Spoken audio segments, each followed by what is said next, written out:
Bienvenue pour une petite vidéo dans laquelle je vous expose et je vous offre deux exercices qui vous permettent de prendre soin de votre colonne lombaire. Donc cette portion-là, si je prends mon cher ami, que vous soyez sportif, sédentaire ou peu importe ce que vous faites dans la vie, vous pouvez être sujet à des douleurs qui sont lombaires, que ce soit dû à la pratique sportive, dû à la sédentarité, dû à la position assise, dû à je ne sais quoi, peu importe. Dans tous les cas, l'objectif, enfin, mon objectif, ça va être de refaire bouger la colonne de manière normale, de manière santé. Donc une colonne vertébrale est censée bouger d'une certaine manière, selon ce que l'on fait dans la vie de tous les jours, selon ce que l'on fait comme sport, selon ce que l'on ne fait pas. Cette colonne ne bouge plus comme une colonne vertébrale. Du moment où cette colonne ne bouge plus de la manière dont elle devrait bouger, il y a un équilibre des forces qui est rompu, il y a potentiellement un fonctionnement qui est pathologique, donc des douleurs vont arriver à l'issue de ces dysfonctionnements. Donc ces douleurs, encore une fois, ça peut être musculaire, donc musculairement, il y a des douleurs au niveau du bas du dos. Ces douleurs, je vais schématiser extrêmement et vulgariser, mais que vous appelez communément sciatiques. Donc on voit ici en jaune, j'imagine que vous voyez en jaune toutes ces petites racines nerveuses qui sortent. Évidemment, il peut avoir des pincements, il peut avoir des petites tensions à ce niveau-là, ce qui va engendrer des répercussions dans la jambe. Donc, est-ce que j'ai mal derrière, un peu sciatalgie, ce genre de choses? Est-ce que j'ai mal peut-être à l'avant, peut-être cruralgie? Est-ce que j'ai mal de manière ciblée au niveau du bas du dos? Est-ce que ces douleurs vont se percuter sur le devant? Est-ce que ce sera mal dans la fesse? Il peut y avoir plein de choses. Le fait est que si votre colonne bouge normalement, de manière générale, les risques sont amoindris d'avoir des douleurs. Donc, si on zoome un petit peu sur une colonne lombaire, vous voyez, en tout cas j'espère que vous voyez ce que je raconte, que l'on a à chaque fois un disque, donc ce truc gélatineux un petit peu, entre les vertèbres. Donc vertèbre, os, disque, c'est un peu un espèce de noyau qui est gélatineux. Qui se comprime, qui permet d'absorber les chocs, qui permet de faire plein de choses. Cette colonne, lorsque l'on se penche en avant, est capable de faire une flexion. Donc si je me penche vers l'avant, je vais vous le montrer. Donc si je me penche en avant, on appelle ça une flexion. Donc chaque vertèbre bouge l'une sur l'autre, et ça permet de faire une flexion lombaire. Donc les os bougent, les muscles permettent à ces vertèbres de bouger vers l'avant.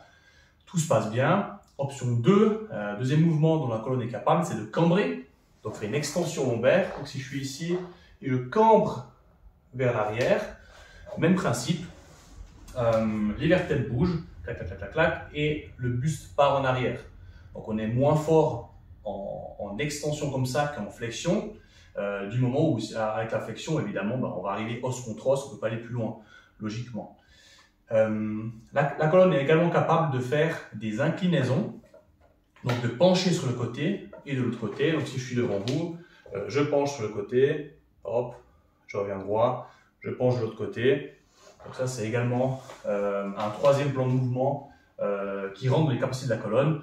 Également moins de capacité à faire une flexion latérale qu'à faire une flexion vers l'avant.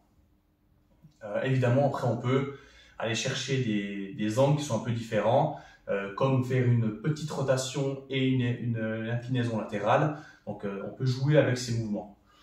Une colonne qui est censée marcher correctement est une colonne qui bouge étage par étage de manière, on va dire, régulière. Donc si j'ai mon dos qui bouge comme ça, je suis censé pouvoir enrouler et ça fait un joli rond. C'est encore une fois très schématique. Ça fait un joli rang si je vais toucher mes pieds et la colonne s'arrondit. Ce qui se passe dans la plupart des cas, dû peut-être à un problème dans votre sport, dû à la position assise, dû à plein de choses de la vie de tous les jours, c'est que cette colonne ne fonctionne plus de cette manière. Quand elle s'incline, il y a quelques étages vertébraux qui ne vont pas bouger de manière très coordonnée et qui vont faire des étages. Donc ça fait hop, au lieu d'arrondir, du coup ça fait tac. Et j'ai un étage vertébral qui ne bouge pas. Donc, si je reprends ma colonne, imaginons que celle-là bougent, elles descendent, et tout à coup, ces deux figent et ne veulent pas bouger l'une après l'autre. Donc, encore une fois, la répartition des forces à ce niveau-là va être mauvaise. Si la répartition des forces est mauvaise, on peut imaginer que la colonne ne bouge pas comme elle doit, apparition potentielle de douleur, potentiellement pas évidemment. Et l'objectif de mes exercices que je vais vous donner juste maintenant, c'est de rétablir ces étages vertébraux et à ce que votre colonne bouge de la bonne manière. Deux exercices. Le premier, ça va être basiquement, on va dire ça comme ça, d'aller toucher, je ne sais pas si vous me voyez, d'aller toucher, donc j'enroule ma nuque, je pars vers l'avant et je vais aller toucher mes pieds. Le but, c'est d'enrouler ma colonne. Et je déroule. Donc là, ça paraît basique, mais vous pouvez, lorsque vous allez descendre, toucher vos pieds, j'enroule d'abord la nuque, ensuite le haut du dos, ensuite le milieu du dos, ensuite le bas du dos, et je vais chercher le plus loin possible. Donc le but, c'est de vous sensibiliser à vraiment comprendre que cette colonne peut s'enrouler de cette manière, et pas de manière saccadée.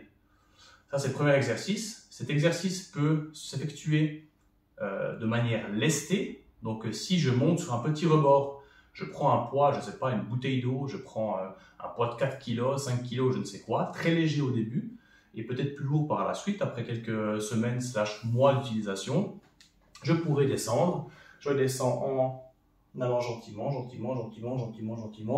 jusqu'à que j'arrive en bas, et ensuite je remonte en roulant d'abord le bas du dos, puis le haut du dos. Ça, c'est le premier exercice. Deuxième exercice, on peut effectuer la même chose en position quadrupède. Donc si je pousse mon cher ami et que je me mets en position sur la table, là vous me voyez bien, l'idée sera la même, ça sera d'enrouler d'abord le bassin. Donc je vais enrouler le bassin, donc là on voit que mes lombaires s'arrondissent. Après les lombaires, on a tout le dos qui va s'arrondir. Et à partir de là, je viens d'abord cambrer le bassin, les lombaires, gentiment. Une fois que les lombaires ont bougé, le reste du dos, le reste, jusqu'à arriver en extension complète. Et ensuite, j'envoie la nuque, le haut du dos, le milieu du dos et les lombaires. Et ainsi de suite.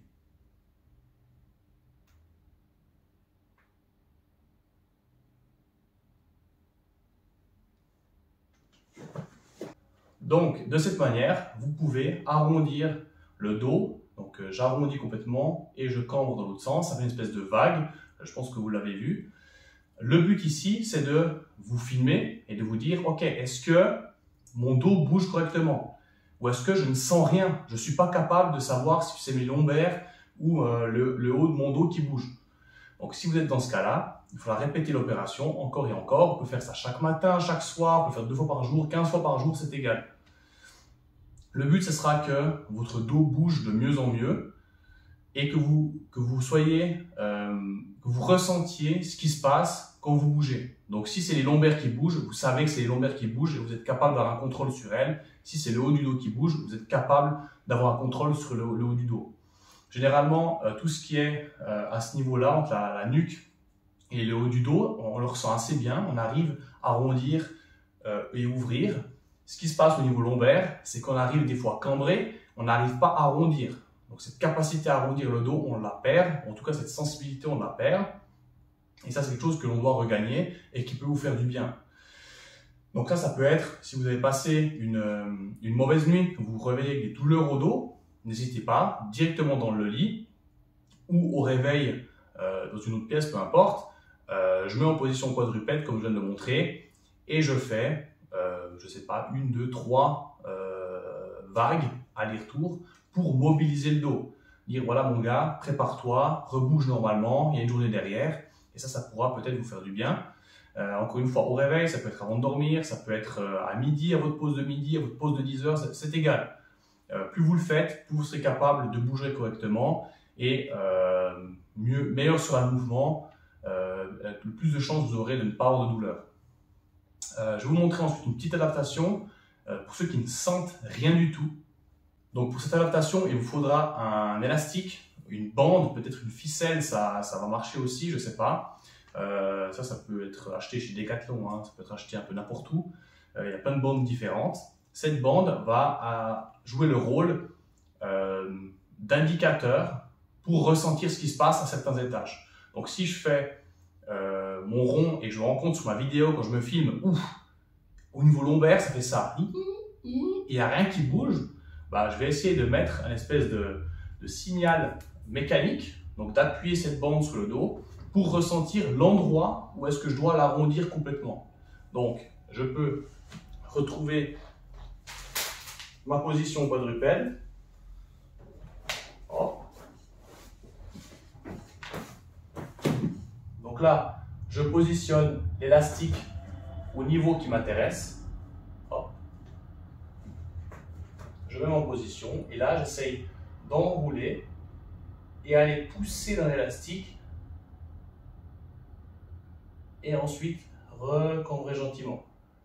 J'espère qu'on voit sur la vidéo ce que je fais. Donc je cambre et j'arrondis. Et là, encore une fois, vous variez. Si c'est plus bas, je descends l'élastique un peu plus bas et je vécu la même chose. Je cambre, j'arrondis, pardon, et je cambre. Donc ça, c'est quelque chose qui est possible de faire si vous ne sentez rien. Donc voilà pour cette petite vidéo sur 2 exercices qui vous permettent de faire du bien à vos lombaires. Encore une fois par jour, 2 fois par jour, 15 fois par jour, c'est complètement égal. Pratiquez, filmez-vous pour surtout voir ce qui se passe dans la réalité, parce que comme vous le voyez, tout à coup, on fait cet exercice et on ne se rend pas compte que le dos ne bouge pas correctement. Si vous répétez l'opération, généralement, ça vient gentiment et on retrouve la capacité de contrôle sur cette zone lombaire. Procurez-vous un élastique, ça aide énormément de pouvoir sentir ce qui se passe et de pouvoir, ah, c'est là que je dois pousser avec mon dos et du coup, je ressens au niveau lombaire ce qui se passe. N'hésitez pas évidemment à forcer dans l'élastique, vraiment fort, où j'arrondis au maximum de ce que je peux, je cambre au maximum de ce que je peux. Et dans tous les cas, respectez ce que vous ressentez au niveau de la douleur. Si vous souffrez le martyre en faisant ça, évidemment ne le faites pas. Si vous avez une douleur, une petite gêne, c'est ok. Donc on parle souvent de 3 sur 10, peut-être 3-4 sur 10. C'est ok si on est dans cette fourchette-là. Dès que vous dépassez 4, 5, 6, 7, 8, 9, 10, évidemment, ne faites pas cet exercice ou en tout cas, réduisez un petit peu l'amplitude pour que ça revienne dans une fourchette de douleur qui est tolérable. Donc voilà pour cette vidéo, j'espère qu'elle vous aura aidé avec ces 2 exercices. Si vous souhaitez évidemment quelque chose de plus complet et des exercices qui vont toucher peut-être les hanches, peut-être la colonne au niveau thoracique ou d'autres choses, évidemment, n'hésitez pas à me contacter et on fait une petite évaluation de ce qui se passe chez vous et je vous donne des exercices qui vous permettent d'améliorer tout ça et de réduire vos douleurs.